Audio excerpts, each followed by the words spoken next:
secure border in our nation's history versus Joe Biden, who is a corrupt career politician who was joking it up on the very same day of those services in New York with limousine liberals and out-of-touch elitists, who is bankrolled by Hollywood and Silicon Valley, and whose policies have ripped off everyday hardworking Americans across this country. That's the choice that voters have to make. And we believe President Trump's winning message of making this country great and safe and prosperous again is one that all Americans can get behind. Karoline, if RFK Jr. pulls from the right at all, it's probably simply because he is very much, in his own words, skeptical, if not anti-vaccine. He's against the government's ability to do what they did to us in 2020 and 2021, which is to lock us down, have mandates.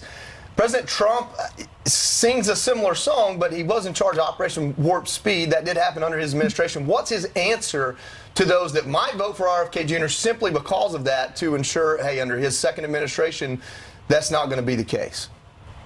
Well, it's a very small answer, and RFK Jr. during COVID also expressed support for shutdowns and increased masking at the time, while President Trump was saying that we need to reopen America's economy. I was working in the White House at the time. I recall in the summer of 2020, the president had a meeting with teachers and students across the country to say we need to reopen our schools, and it was Democrats like RFK Jr. and Joe Biden who pushed for the shuttering of businesses and schools, which has done detrimental harm to not only America's children, but also, of course, to our economy, which is still reeling from the impact of it because of Joe Biden's increased taxes, spend policies as well. RFK Jr., at the end of the day, wants more government. He wants the government to control more aspects of Americans' lives. President Trump wants to make the government smaller, and he wants to give people the freedom to choose which vehicle they can drive, how long they can take a shower for, how long they can keep their lights on. RFK Jr. wants the government to make those decisions for you. Yeah, Karoline, I do think that as people scratch the surface, I think he's a very likable guy.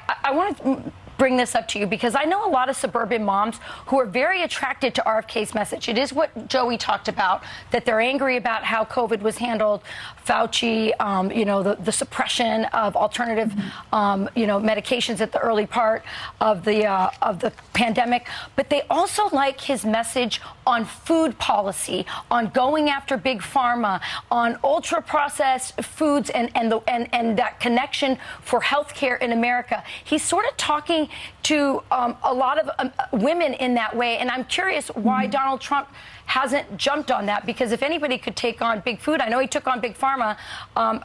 What is he doing in that space?